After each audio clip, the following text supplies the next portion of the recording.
যখন কোনো মানুষকে দাফন করা হয় এবং দাফন করা শেষ হলে দেখা যায় কোনো এক লোকের মাধ্যমে কবরের উপর পানি দেয়, এটা কতটুকু শরীয়ত সম্মত? ভাই, কেউ মারা গেলে তার কবরের উপরে নিয়মিত পানি দেওয়ার বিশেষ কোনো ফজিলত নাই। তবে যদি কেউ বিশেষ উদ্দেশ্যে দেয় তাহলে সেটা তার উদ্দেশ্য সাধন হতে পারে, যদি কোনো দুনিয়াবি উদ্দেশ্যে দেয়। যেমন এটা গল্প আছে না, যে কোন মহিলা তার স্বামীকে মৃত্যুর আগে ওয়াদা করাইছে যে তুমি আমাকে কথা দাও, আমার মৃত্যুর পর যতদিন আমার কবর ভিজা থাকবে ততদিন তুমি শুকানো রাখ পর্যন্ত বিয়ে করবা না।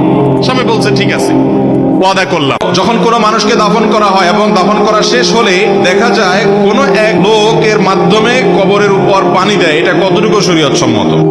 ভাই, কেউ মারা গেলে তার কবরের উপরে নিয়মিত পানি দেওয়ার বিশেষ কোনো ফজিলত নাই।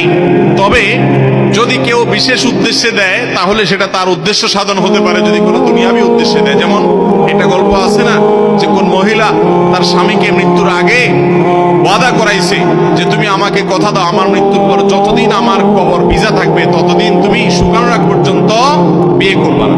স্বামী বলছে ঠিক আছে, ওয়াদা করলাম।